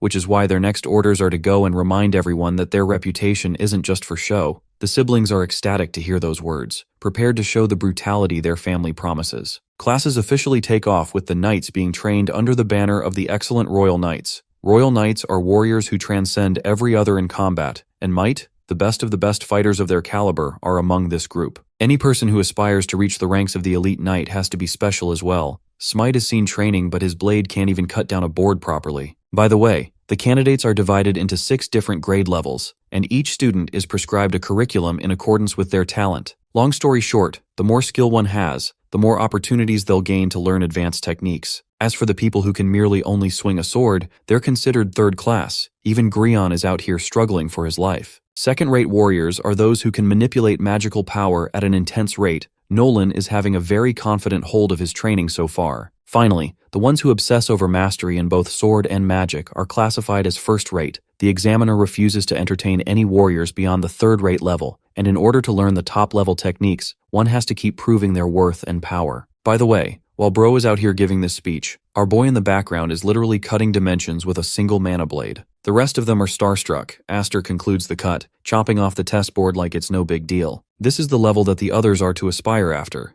except the ordinary warriors can't even fathom what it means to reach this level. Mimur watches in shock and awe, the power of the 7 wings obliterating a magical iron pillar, which has the density of a golem, making it clear to everyone that this boy is not a joke. The hidden potential residing in him is in obscene levels, because if Aster doesn't continue to hone his skills further, he'll be swallowed by the dragons of this academy, the ones like Julius Elmheim, for example. As for the grading criteria, Smite finds it annoying that they're being tested after passing 2, proving how obsessed this academy is with the concept of meritocracy. Nolan and our boy are the only people who ended up at the 4th grade curriculum level instead of the bottom-most 6th, while Smite is leagues apart from them. The thing is, Aster shares that only 2nd grade royal warriors or higher become proper royal knights, so he urges his friends to catch up soon. Smite calls his boss a taskmaster, which annoys our boy a little. The commoner questions if the young master has forgotten about his promises of crushing House Elmheim, as several of their comrades rely on those words, hinging on the idea that Aster will forever change the way the world works. It's the first time they've ever had that confidence, so it's important that he doesn't let them down. Smite is already championing the demise of the Elmheims, but once more, Aster teases him to try and get stronger for that purpose. Yet deep down, he is compelled by his greater purpose of eliminating the main family once he becomes absurdly powerful himself. But before all that world domination talk, it's time for some snacks, since they've just done some heavy-duty training. Interestingly, there's quite the commotion at the cafeteria. It seems like there's some kind of trouble here. Savoring his food is Julius, who welcomes Aster at last, denoting him as his brother. Sitting just next to him is Lillian, and at their feet is someone our boy still hasn't gotten a glance of. The blonde is the 2nd son of the main family, also 2nd in line for the succession game. His sister Lillian is just as ruthless, accompanying him. The both of them combined are notoriously known as the tyrant sibling, the most torturous pairing in the whole family. This complicates our boy's journey, because these two are also attending the academy. Lillian catches an interest in our boy, praising him for having a cute face unlike Grion, who is LARPing at their feet, muffling his voice, not even being able to speak. They've put on a mask on his face. This is called the Iron Shackle. Aster explains that it's a torture mechanism for the family to correct the failures of its inferiors. It's an item that our boy is well familiar with in his previous life. Julius, on the other hand, is pretty impressed with his knowledge so far. At the same time, he pitifully stares down at Grion, who only carries the family's name and yet ends up a disgraceful 6th grader in ranking. A truly pathetic sight, but fear not. Julius is just trying to be a kind older brother and encouraging his dear little brother to try harder through this punishment. By the way, the rest of his men are no different.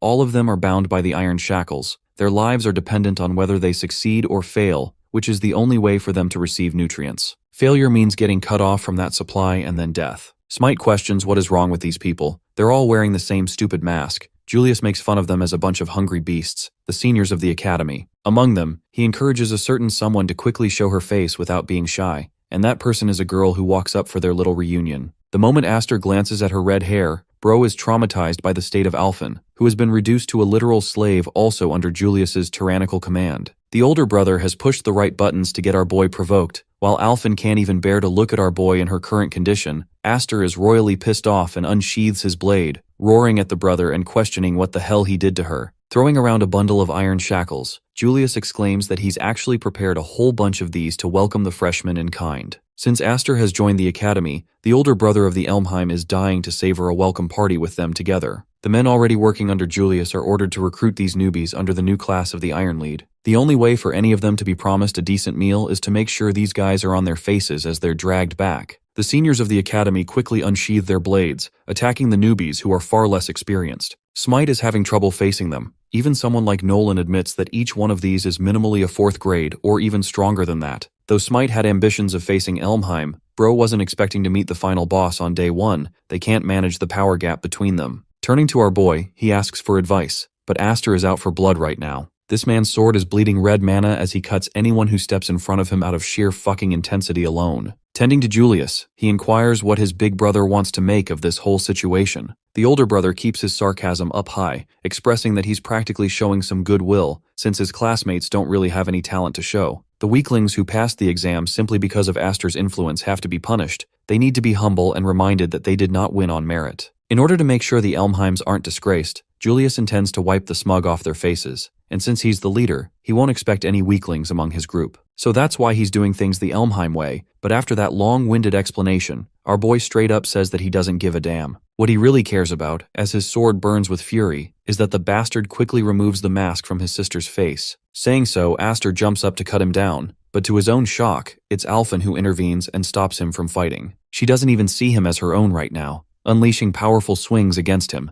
as Julius emphasizes that our boy's sister willingly gave herself up after all. It's clear that she's been brainwashed. Lillian is amazed with her brother's capacity for evil. Aster, on the other hand, finally realizes why his sister wasn't in contact with them ever since she entered the academy. While he's unsure of what happened, right now, my dude is going all out just to make sure that Alphen's senses return back to normal. But to his shock, she aggressively pushes him back, refusing to be saved. Getting lost in his emotions, Nolan steps up to finish our boy's job by directly targeting Julius's head. He points his blade at the older Elmheim, who is even worse than Grion in his methods. The fact that someone like this guy calls himself a blonde is despicable. So Nolan demands that he draw his sword at once, as he approaches full speed to cut down the siblings with his sword. But that's the thing. These siblings aren't just for show, you know. Julius catches the blade with his raw fucking hands, questioning if studying the sword makes one a better knight than the others. With his unending fury, he looms over at Nolan, igniting his flames that reach all the way over to his body. This intense heat is practically torture to endure while being gripped by Julius, who calls himself the strongest and most deserving of the knight title. Saying so, he kicks Nolan like a football and sends Bro flying. Oh, and by the way, that wasn't some insignificant burn either. This man literally got half his face scorched off alongside his arm. These burns are grueling. Smite comes to the rescue, but Lillian is ecstatic to finish the job by trampling over the pride of these weaklings. That's why she's prepared the helmet as a special present for the pet,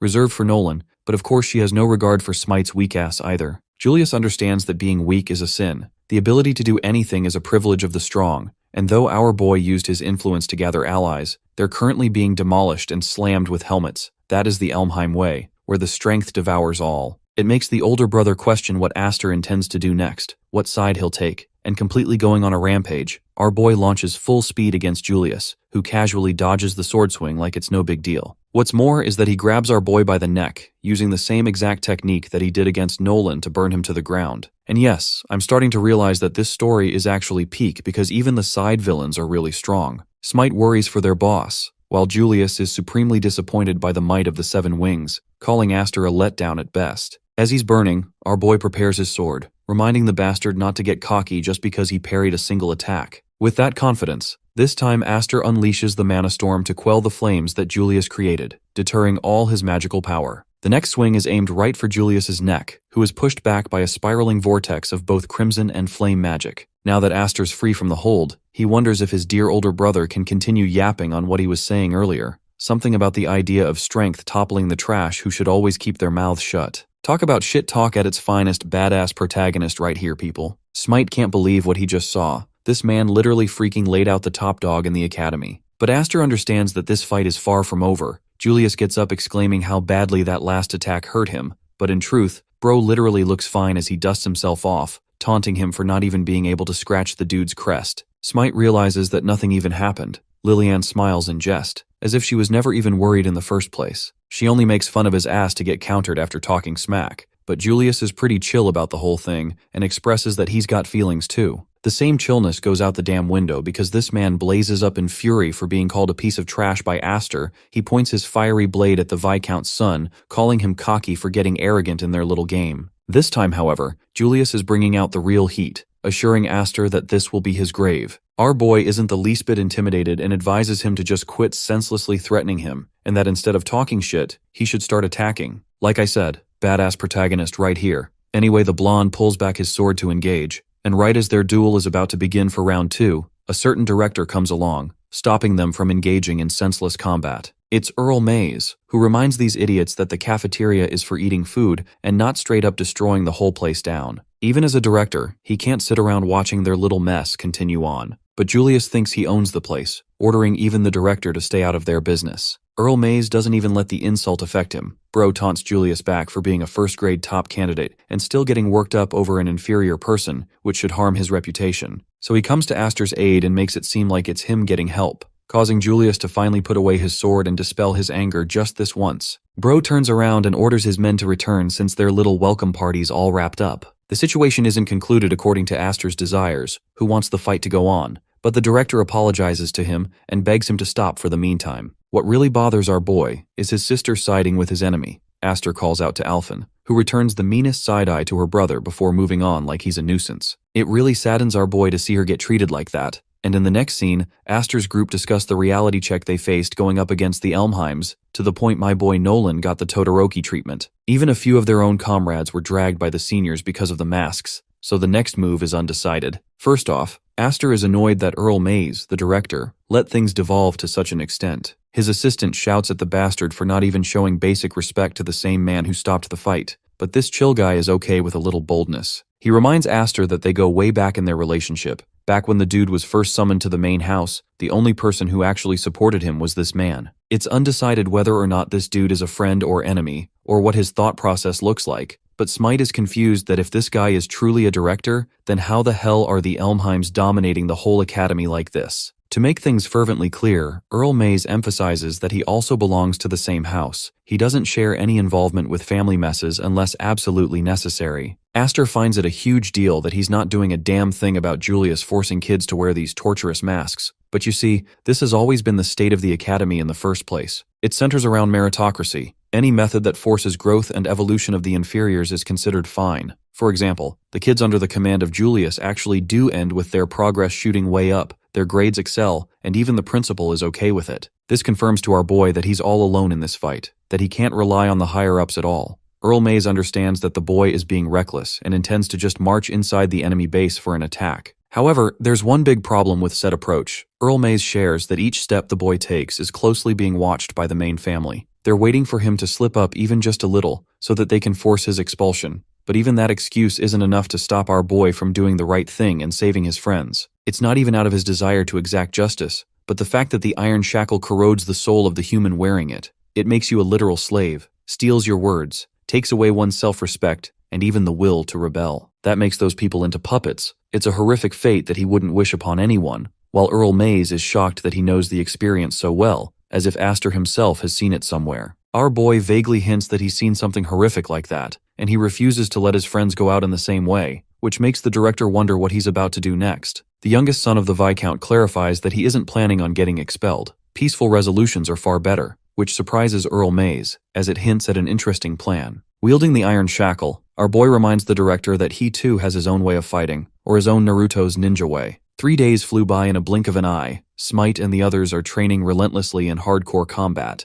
Nolan is shockingly treated back to full health without even hints of any scarring. The guy doesn't want to rest and intends to go full speed on the curriculum from the start. And get this, he calls it a mere scratch. Smite is practically dying out here, but the person they should be worried about the most is the man in front of them, Astor, who is bolting ahead and probably gone insane for wearing that shackle. You see, 3 days back, our boy directly went up to find Julius despite their previous duel. The siblings didn't want to forgive him for their last encounter, but the fact that he's here to make a deal was quite something. Gulping down his wine, the older brother sneers at him. Refusing to let his words affect our boy, Astor explains that he wants his sister and his friends back, and in exchange, he will allow them to put the shackle on him instead. That's the only condition, a condition that literally mortifies Alphen, who thinks he's gone crazy. Our boy furthers that a rebellion is on the loose too. It's the fastest way for the family to tame the main rebel, an amazing deal. But Lillian is shocked that he's offering himself to become a pet, making her wonder if he's into masochism of some kind. Julius understood that Astor indeed stood as an obstacle. The directors would love to see him get humbled, but he's quite shocked that the guy is offering himself up and obeying like this. Astor assures him that he's got no ulterior motives. The mask is also locked with a magical inscription. Only they have the key for it. In other words, they will be capable of killing him whenever needed. But also, our boy cleverly taunts Julius if he's so afraid of being unable to brainwash him. That little remark alone causes him to flare up and melt the bottle in his hand, so Julius takes the bet, agreeing with one final addition. He wants 10 whole days of Astor wearing the shackle without even receiving a hint of water or food, and if the boy is still alive by that time, he can set them all free. It's a ridiculous deal that even Alphen wants him to refuse. It's the surest way to get our boy killed, but Astor accepted the condition, knowing that the shackle would corrode his soul. It's always been a tool of the family, but he can't let someone like Alphen be corrupted by it. The girl is the most fragile among their family, yet also the strongest in her resolve. Someone like her couldn't resist the shackle and looks at him with pity. Astor assures his sister that he'll break the chains. While Lillian lovingly comes around to imbue her energy into the tool, our boy enjoys every second of it. The examiner berates them for crippling down and trying to take breaks out here in the middle of the training session. Even Grion is beginning to question why he's the one to get punishment like all the others. Smite points out the ruthlessness of the instructors who don't treat them any differently just because of their masks. But Nolan is there to rub salt on the wounds on his ass, calling it an act of karma. The shocking part is how even after several days, my man Aster is blitzing around full of energy, making them all suspect that he's some kind of monster with unending stamina. No one should be able to withstand several days without food or water. An entire week would literally cripple them. Yet, Aster has been dueling back to back, undergoing rigorous amounts of training. Nolan suspects that his friend has already reached his limit, but there is one rumor that he's reminded of at this moment. You see, before the boy was taken by the Viscount, they knew that the child made his own path crawling for several miles alone, even past a mountain fully buried in snow. That's right, bro was doing badass shit right after his birth out here. That's why his life force is exceptional compared to the average human. Even then, it seems like Aster is keeping this whole facade up as a bluff. By the way, Lillian has a collection of her pets in the dungeon, bringing them food and water to keep them alive. First, she unlocks their masks and then serves them a single cup of water alongside a shitty scrap of cheese. This is all they'll get for their performance. Even Grion thinks this is far too much, that this food won't do them any good. Bro shouldn't have happened because his sister ended up smashing the pudge of cheese right before his eyes, understanding that he never wanted it in the first place. She reminds them not to suffer the same fate as the boy in the corner. Aster's the only one among them suffering a harsher fate, who can't eat or drink anything. Julius enjoys their suffering, even urging Alphen to go up ahead and cheer on her brother. But with her sorry state right now, it's not like she can face him either. It's true that she's in a really terrible position, not knowing what she should do to help him, but the part bothering Julius the most is how this dude is a literal machine who refuses to go down. The kid hasn't even shown a bit of resistance and still does fine, begging the question if he's going to tank it for the whole 10 days to come. Be that as it may, the blonde is ecstatic to see how long Aster can keep his arrogance up, and that he'll tear the confidence in his eyes soon enough. Meanwhile, our boy is just sitting there, ready to throw hands the second he escapes this damn mask. Powering mana into one's blade creates a razor-sharp pulsing edge, increasing the power of the weapon, and channeling the same through one's body creates an armor and enhanced like state. In other words, mana is quite flexible in its application, capable of being manipulated. For example, using it in your legs boosts one's speed faster than a horse. Other times, perception can be sharpened to detect an enemy. Finally, an overwhelming surge of it can act as a trump card to turn the very tide of the battle, like Aster does right now by manipulating the wind and maneuvering himself up in the skies. The flankers got flanked as he descends with a critical crushing blow, knocking the wind out of both. In the 4th grade curriculum, they're all expected to seize mastery over specialized mana manipulation. The usage of swords during this period is restricted, and for anyone possessing a crest, killing creatures is easy without even using a blade, demonstrated by this bastard of an examiner killing a bird with a finger blast. Aster, right now, is demonstrating that without a sword usage, 7 whole days have passed since he embraced this Iron Lead lifestyle, and a few days have passed since the hellish training period. Right now, he's gotten quite the hand of mana manipulation in normal combat. 3 more days are left until the promised day, and if he can endure till then, his sister and the others will be freed. However, even our boy understands that passively chilling won't help his case. The thing about Julius is that he didn't even use a sword, and yet he was stupidly powerful. The guy didn't even expose his full abilities back then. Aster's opponent is a 1st grade, a top-notch combatant. That's why he can't wait around in a place like this. And despite being completely exhausted, he needs to grasp some kind of knowledge or advantage to bring him victory. But then the limits of his own body catch up to him. As he topples to the ground, the dizziness and the weakness all come together, as a figure looms over him, questioning if the boy has hit his limit at last. Nolan checks his head and realizes that Aster's got a feverish condition, even though he couldn't keep up the confidence forever. Earl Mays feared that Aster would die out in this mission. That's why he tasked Nolan to make sure to take care of him in case something like this happened. Doing the right thing, Nolan urges to fetch his sword and crack this stupid shackle at once. But instead of letting him leave, our boy grabs his arm, refusing to crack under the pressure. Sure, death hovers over him, but his gaze of pure agony and determination is practically screaming, "Don't ruin this for me, I need to save my sister." Though Nolan can't comprehend those words, he understands the situation. However, these others around them, they're not going to be playing fair at all. Lillian has grouped up her men to taunt her brother, who is finally at the brink of breaking down. She mocks him for looking like an undead who deserves to be killed if he's wandering around like that. Nolan fires back, questioning what she's doing, intervening with the 4th grade training when she's a 2nd grader herself. But the thing is, she's not going to be fighting at all. She's just brought her own companions for a simple class visit. The instructor didn't mind either. Darting up at a tree branch for a clearer view, Lillian excitedly awaits the sight of Aster getting on his knees, begging for mercy when he finally cracks. She's just here to enjoy the show, and so she commands her men to kill them to their heart's content. The strategy is simple. They want to end his life before Aster even has a chance to meet the deadline date. He's just alarmed at how bold their approach is. Blocking one of the attacks, Nolan covers from him from behind, The restriction of knights not able to wield their swords is most annoying, making it a battle of fists, limiting their output. Now, one trump card that Aster has up his arsenal can resolve the situation, but he hasn't quite thought of it yet. Even Lillian knows that these sword warriors are weakest without their weapons. She's enjoying the fun watching Aster exhaust himself, bringing him into a sorry state of becoming miserable by the minute. Nolan is operating just fine, but Aster's senses are dulled, and he doesn't even notice a guy charging at him from behind. The dude tackles him with full ferocity, headbutting so freaking hard that it spills out blood straight from the mask, crashing him into the tree. Our boy is genuinely getting his shit rocked right now, and it's not a good look. Nolan questions if bro is dead, but Lillian doesn't want the fun to end so soon, desiring to make him her pet later. All she cares about is crippling him to the point he's nearly dead. In the final few moments of his power, the unconscious Aster regains his senses suddenly, before releasing windcutter-type blades, slashing and ripping apart the bastard in front of him. This new technique wipes the confidence Lillian had earlier, and it seems like bro is capable of cutting people like sushi with his mana slashes alone.